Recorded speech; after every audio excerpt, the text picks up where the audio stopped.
아마 죽었다가 다시 살아나심을 경험한 한 주였을 줄로 믿습니다. 예, 오늘 함께 살펴볼 하나님의 말씀은요, 요한복음 21장이고요, 1절부터 14절의 말씀입니다. 요한복음 21장 1절부터 14절 말씀 우리 한 절씩 교독해서 읽겠습니다. 그 후에 예수께서 디베랴 호수에서 또 제자들에게 자기를 나타내셨으니 나타내신 일은 이러하니라. 시몬 베드로와 디두모라 하는 도마가 갈릴리 가나 사람 나다나엘과 세베대 아들들과 또 다른 제자 둘이 함께 있더니 시몬 베드로가 나는 물고기 잡으러 가노라 하니 그들이 우리도 함께 가겠다 하고 나가서 배에 올랐으나 그날 밤에 아무것도 잡지 못하였더니 날이 새어 갈 때 예수께서 바닷가에 서셨으나 제자들이 예수인 줄 알지 못하느니라.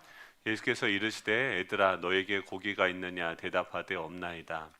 이르시되 그물을 배 오른편에 던지라 그리하면 잡으리라 하시니 이에 던졌더니 예수께서 사랑하시는 그 제자가 베드로에게 이르되 주님이시라 하니 시몬 베드로가 벗고 있다가 주님이라 하는 말을 듣고 겉옷을 두른 후에 바다로 뛰어내리더라. 다른 제자들은 육지에서 거리가 불과 한 50칸쯤 되므로 작은 배를 타고 물고기 든 그물을 들고 와서 육지에 올라보니 숯불이 있는데 그 위에 생선이 놓였고 떡도 있더라. 예수께서 이르시되 지금 잡은 생선을 좀 가져오라 하시니 시몬 베드로가 올라가서 그물을 육지에 끌어올리니 가득히 찬 큰 물고기가 153마리라. 이같이 많으나 그물이 찢어지지 아니하였더라. 예수께서 이르시되 와서 조반을 먹으라 하시니 제자들이 주님이신 줄 아는 거로 당신이 누구냐 감히 묻는 자가 없더라. 예수께서 가셔서 떡을 가져다가 그들에게 주시고 생선도 그와 같이 하시니라. 이것은 예수께서 죽은 자 가운데서 살아나신 후에 세 번째로 제자들에게 나타나신 것이라. 아멘. 우리 좌우에 계신 분들과 인사하면 좋겠습니다. 봄이 왔습니다.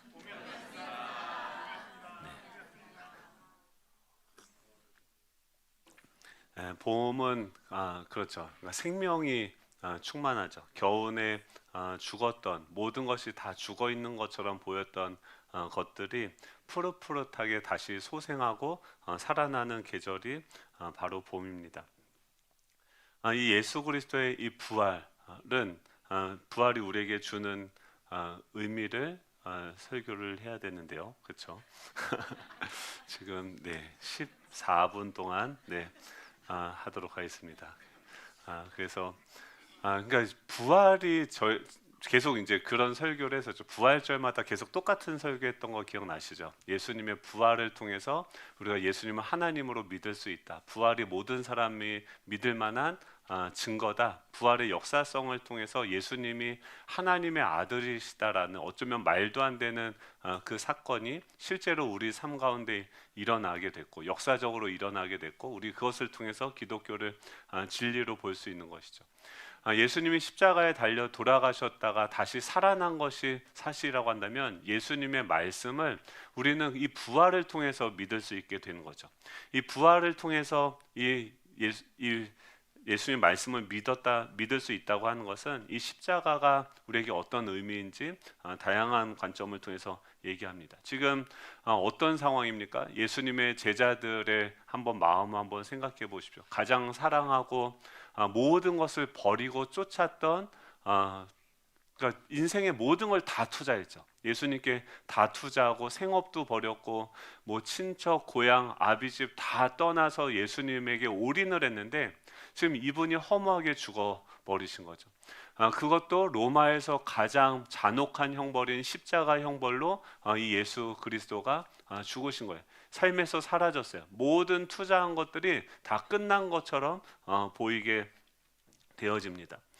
그런데 그 모든 이 부활은 무엇이냐면 이 모든 것이 다 끝났다라고 생각하는 그 지점에서 길이 이제 막다른 골목에 와서 더 이상 길이 보여지지 않는 그 상황에서 다시금 다 끝났다고 생각하는데 다시금 새로운 산 길이 열려지는 것이 바로 이 부활의 사건이죠. 마가복음 16장 6절에 보면 그 여인들이 나옵니다. 예수님이 돌아가셔서 할 수 있는 것이 이제 그를 위해서 슬퍼하면서 그를 위해서 장사 지내고 그의 시체에 향유를 부는 것밖에 할 수 없는 그 여인들, 모든 것을 잃은 그 상실감과 절망감에 놓여 있는 그 여인들에게 천사가 나와서 이야기합니다. 놀라지 말라, 너희가 십자가에 못 박힌 나사렛 예수를 찾는구나. 여러분, 놀라지 마십시오. 길이 다 끝났다라고 생각하는 그때, 이제 더 이상 내가 모든 쏟아부은 것이 다 끝났다라고 생각하는 그때에 주님께서 말씀하시는 거예요. 죽으면요 끝입니다. 세상에서 죽었으면은 더 이상 어떤 위로도, 더 이상 어떤 것도 그에게 내어줄 수가 없는 것이죠. 그런데 기독교는요 그 모든 우리의 절망과 실패와 끝남을 바꾸어 버립니다. 놀라지 말라, 너희가 십자가에 못 박힌 나사렛 예수를 찾는구나. 그가 살아나셨고 여기 계시지 아니하니라 라고 말씀하십니다. 이 예수님은요 끝인 줄 알았던 그 무덤이 비어지기 시작하고 그곳에서 죽어있던 그 예수님이 다시 살아나기 시작했습니다. 살아나신 그 주님이 그냥 없어지신 것이 아니라 우리의 삶 가운데 찾아오시면서, 그분이 십자가에 죽으셨다는 것은 무엇입니까? 그의 죽으심으로 죄를 이기셨고 사단의 권세를 이기셨고 이 사망을 짓밟고 그 위에 생명의 능력으로 다시 서신 것입니다. 그 모든 것을 이기고 승리하신 그 예수 그리스도께서 우리에게 찾아오시는 거죠. 마치 썩은 그 발을 씻은 그 더러운 물을 극상품의 포도주로 바꾸시는 것처럼 무덤 한복판에 썩은 내 진동하는 그 시체, 모든 것이, 우리의 삶의 모든 것이 다 시체와 같이 썩은 내가 나고 진동이 되고 아무 소망도 찾을 수 없는 그곳에서 무엇이 시작이 되냐면 새로운 출발, 새로운 시작이 일어나는 것이 바로 부활의 역사인 것이죠. 그 나사로가 죽어있는 그 무덤 돌문을 향해서 돌을 옮기라라고 말을 하죠. 이미 죽었는데요, 끝났는데 거기에다 하나님은 말씀하시는 거예요. 무덤의 돌문을 옮겨라, 그리고 나사로를 향해서 선포하라, 일어나서 나와라 라고 하나님께서 말씀하셨을 때, 이 부활하신 예수 그리스도의 그 말씀은 죽은 자도 다시 살리시고 없던 길도 다시 여시는 주님이신 줄로 믿습니다. 그 주님은요 그냥, 부활은요 관념이나 사상이 아닙니다. 고린도전서 15장 20절 21절에 보면 이제 그리스도께서 죽은 자 가운데서 다시 살아나사 잠자는 자들의 첫 열매가 되셨다. 이것은 그냥 어떤 사상이나 어떤 이념이 아니라 실질적인 물리적인 세계 안에서 실질적인 몸으로 부활한 사건입니다. 예수님의 이 부활하심은 그냥 관념이나 사상이나 어떤 긍정적인 마인드가 아니라 물리적인 이 세상 가운데 작동되어지는 그 진리라고 하는 것이죠. 그리고 그분의 죽으심은 로마서 4장 25절에 보면 그것이 그분이 우리가 범죄한 것 때문에 내줌이 되어졌고 또한 우리를 의롭다 하시기 위해서 살아나셨다. 즉 우리를 하나님께서, 예수님 부활하셨다는 것은 뭐냐면 죄로 인해서 절망 가운데 모든 것이 끝난 그 인간을 주님께서 우리를 은혜로 받아주셨다는 거죠.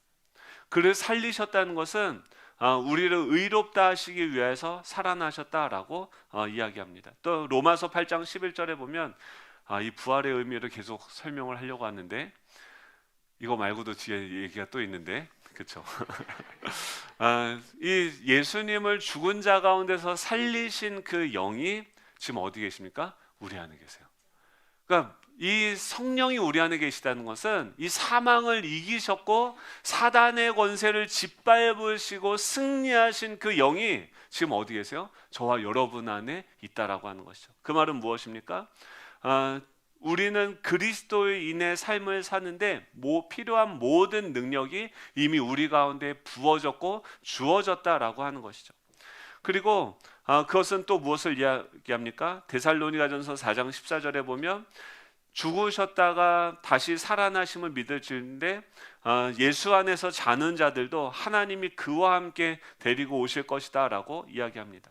지금 예수님이 마지막 날에 다시 심판주로 이 땅 가운데 오실 때 우리는 그날에 무엇을 보게 됩니까? 예수님의 부활하심은 영원히 헤어지지 않는 그 만남, 그분이 심판주로 다시 오실 때 누가 함께 옵니까? 그 주 안에서 자는 자들이 함께 이곳으로 나아올 것이다. 그들을 함께 데리고 오실 것이다. 다시 영원히 헤어지지 않는 관계 가운데 이미 우리가 들어가졌고, 지금은 육체의 죽음으로 말미암아 잠깐 헤어지지만 보고 싶어하는, 사랑하는 그 모든 가족들을 다시 만나게 되어지는 그 영원한 부활의 관계, 영원한 관계를 소유하게 된 존재가 되어진 것이 이 부활의 의미라고 하는 것이죠. 그 부활하신 주님은요, 부활하셔서 어떤 일을 하실까요? 그 주님은 지금도 살아서 우리 삶 가운데 역사하시는데 어떤 일을 하십니까? 마태복음에 보면 그 28장을 보면 그가 그 예수님의 죽으심으로 말미암아서 두려움에 떨고 있는 그 여인들에게 찾아오셔서 뭐라고 말씀하시냐면 무서워하지 말라라고 얘기해요.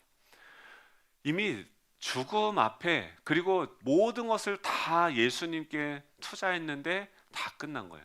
더 이상 이제 어떻게 살아가야 될지 막막하고 보이지 않는 거죠. 하나님의 말씀에 순종해서 여기까지 왔는데 그가 죄인의 괴수로 사형장의 형틀에 사라져 버린 것이죠. 그때 그 모든 것이 다 끝난 것 같은데 그 하나님의 말씀이 천사를 통해서 우리에게 임하는 것이죠. 너희는 무서워하지 말라. 십자가에 못 박힌 예수를 너희가 찾는 줄을 내가 아노라. 그가 여기 계시지 않고 그가 말씀하시던 대로 살아나셨느니라. 그 말씀을 따라서 다시 살아나셨다. 와서 그가 누우신 곳을 보라라고 이야기합니다. 그러자 8절에 어떻게 되면 여자들이 무서움과 기쁨으로 빨리 무덤을 떠나서 제자들에게 알리려고 달려가요. 이제 이 여인들이 그 기쁜 소식, 예수님이 다시 살아나셨다는 소식을 듣고 큰 두려움과 또 기쁨으로 그 복잡한 그 감정을 가지고서 지금 제자들에게 이 기쁜 소식을 알려주려고 마구 달려가는데 9절에 어떻게 되면 그 달려가는 그 여인들에게 주님이 찾아오셔서 뭐라고 말씀하시냐면 그들을 만나 이르시되 평안하냐라고 말씀하세요. 여러분 한번 좌우에 계신 분들과 이렇게 인사하면 좋겠습니다. 평안하십니까? 샬롬 하십니까? 여러분 이 말은 무슨 뜻이냐면 샬롬이 무엇입니까? 평안이죠. 평안이 언제 우리 평안할 수 있습니까? 그건 샤바트 개념에서 나오는 거예요. 안식에서 나오는 거예요. 예수님이 십자가에서 다 이루셨다는 것을 믿는 자들 가운데 지금 내 눈에는 아직도 3대 0으로 지고 있는데요. 지금 내 눈에는 지금도 우리가 전혀 이길 만한 가망이 보여지지 않는데요. 라고 할 때 이 평안하냐라고 물어보시는 것은 뭐냐면 내가 십자가에서 모든 것을 다 이루었음을, 다 모든 것을 완성했음을 믿느냐라고 물어보시는 거죠. 주님은 뭐 하시냐면 두려워서 떨고 있는 그 제자들에게 찾아오셔서 평안하냐라고 이야기합니다. 그리고 나서 10절에 보면 내 형제들에게 갈릴리로 가라라고 얘기해요. 다시 예수님을 처음 만나서 예수님과 처음 출발하기 시작했던, 예수님을 따르기 시작했던 그 장소로 돌아가라라고 말씀하시는 거죠. 왜 갈릴리로 가라고 하셨을까요? 여러분 예수님을 처음 만나서 우리가 예수님을 따랐을 때 그때도 어떤 상황이었습니까? 밤이 새도록 수고해도 한 마리의 물고기를 잡지 못했던 그런 상황이었고, 그는 먹고 살기 위해서 아둥바둥하는 삶을 살았지만 결국 그의 손에 건져지는 것은 아무것도 없었습니다. 그런 그에게 완전히 세상 가운데 가장 낮은 신분으로 완전한 실패를 한 그에게 주님이 찾아오셨어요. 그리고 나를 따라오라, 내가 너희를 사람을 낚는 어부가 되게 하리라고 말씀하셨어요. 그때를 여러분 기억하십니까? 여러분 처음 예수님을 따르기 시작할 때를 기억하십니까? 지금 부활하신 주님이, 예수님이 이 모든 것을 다 이기고 승리했고 다 이루었다라고 말씀하시고 평안하냐라고 말씀하세요. 너희들 마음은 평안하냐라고 물어보세요. 그리고 어디로 가라고요? 너가 나를 처음 따라왔던 그 장소로 가라. 내가 거기서 너희를 만날 것이다 라고 이야기합니다. 지금 이 마태복음에서는 그 여인들에게 등장하지만 누가복음에서는 그들이 두려움 가운데 문을 닫고 두려워해서 문을 닫았다라고 얘기해요. 꽁꽁 숨었어요. 이제 어떻게 살아가지? 문을 닫고, 마음의 문을 닫고 두려움과 염려 가운데서 그들은 아무 빛이 들어오지 않는 곳으로 숨어서 절망하고 있는 것이죠. 그런데 그 두려워하고 문이 닫혀 있는 그 방 한가운데로 누가 오십니까? 부활하신 주님이 찾아오시는 거예요.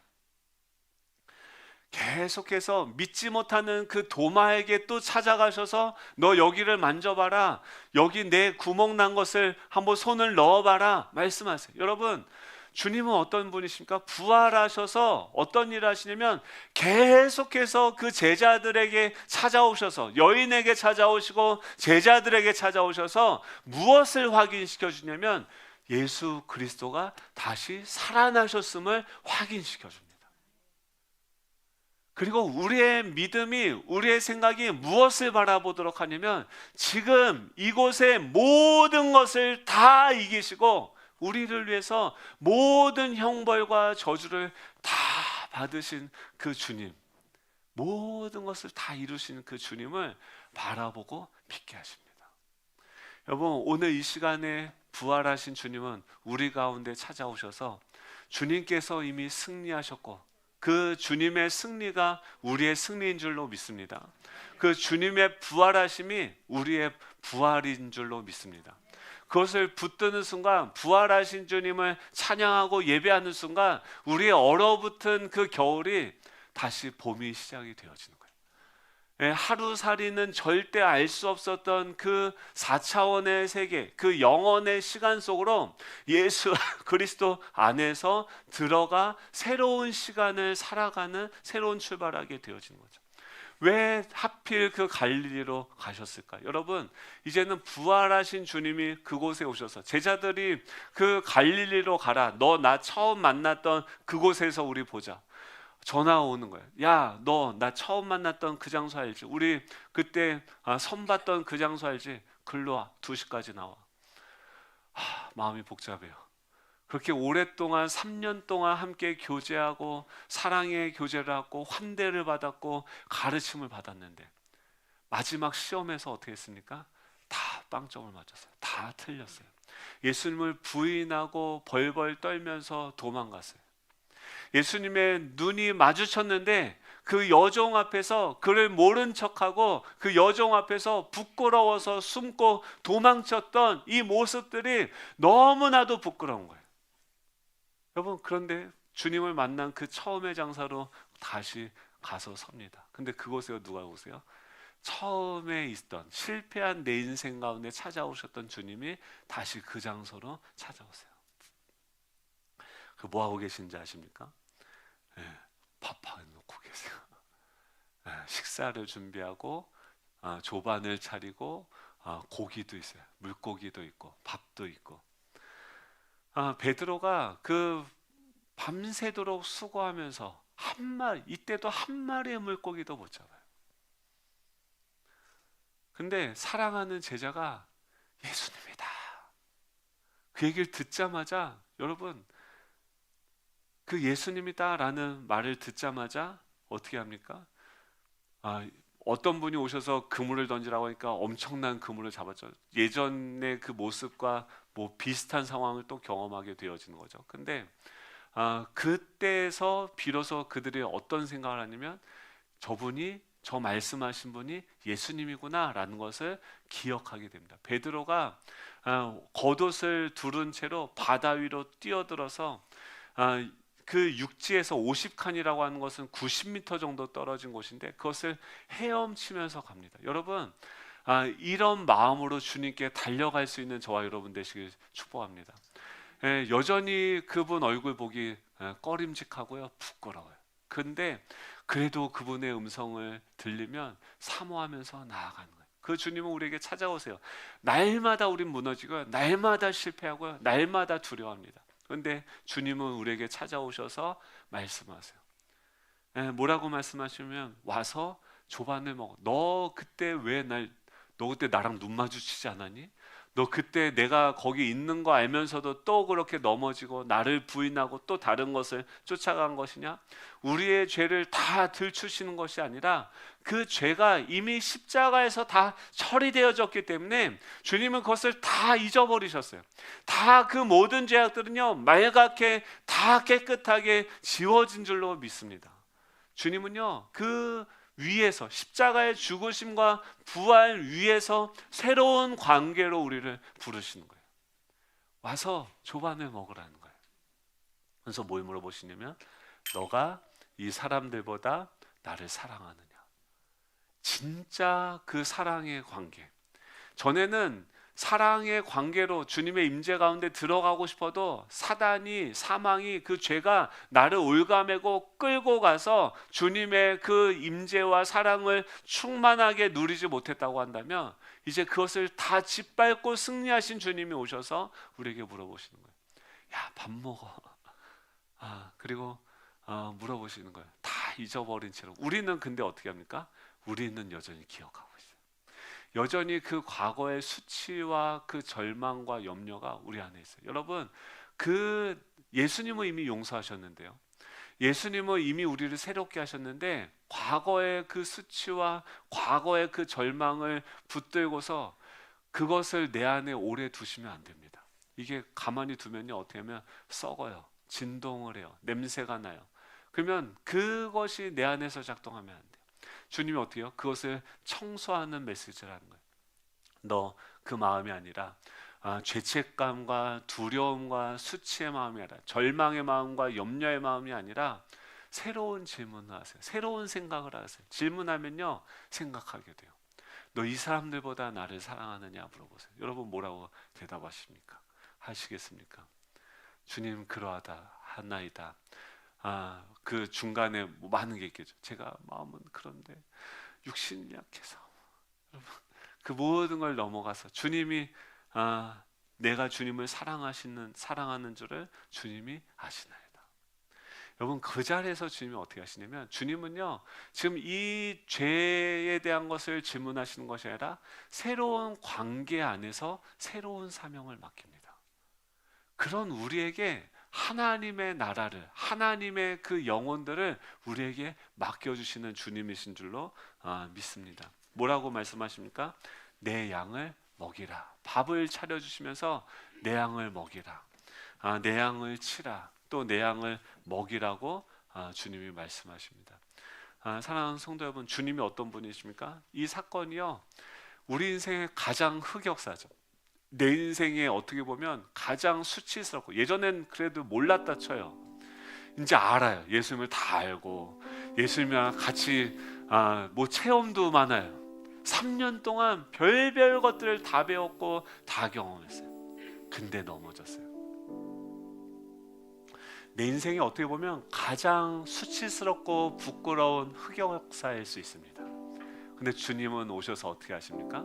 부활하신 주님 오셔서 우리 인생의 흑역사를 우리 인생의 가장 아름다운 명장면으로 바꾸시는 줄로 믿습니다. 여러분, 여러분들의 인생의 흑역사를 쓰셨어요? 그 안에 하나님의 빛이, 이 봄의 생기가 들어와서 거기서부터 하나님의 하이라이트 장면, 여러분 유튜브 보면은 막 하다가 중요한 장면을 쇼츠로 이렇게 탁 뽑아가지고 올리지 않습니까? 여러분들의 그 흑역사, 감추고 싶은 이거는 정말 내 인생에서 지워버리고 싶다고 하는 그 수치스러운 기억을 주님 무엇으로 바꾸십니까? 우리 인생의 하이라이트로 바꾸세요. 네, 그 변화는 어디서부터 일어납니까? 그리고 우리에게 그 양을 맡기시고 양을 먹이라고 하세요. 그러면서 이제 뭐가 열리냐면, 주님이 다 이기신 그 성령 우리에게 부어주시면서 우리로 하여금 그 맡겨주신 그 영혼을 향해서 가나안 땅으로 나아가라고 하죠. 여러분, 가나안 땅은 어떻게 열리게 됩니까? 주님이 우리를 용서하심으로 열리게 됩니다. 여러분이 여러분 스스로를 용서하셔야 돼요. 여러분들이 여전히 이 상처나고 수치받고 아직 풀어지지 않은 그 관계들을 여러분 푸셔야 됩니다. 용서하셔야 됩니다. 주님이 내가 너 나 사랑하냐? 너 나 사랑하냐? 주님 그렇습니다. 주님이 아십니다. 그러면 너도 용서하고 내 양을 먹여라. 너도 용서하고 내 양을 쳐라. 너도 용서하고 내 양을 먹이라. 주님 그 주시는 그 사명의 가나안이 열릴 수 있는 저와 여러분 되시기를 간절히 소망합니다. 우리 다 같이 일어나셔서 우리 찬양하고 기도하고 마치도록 하겠습니다.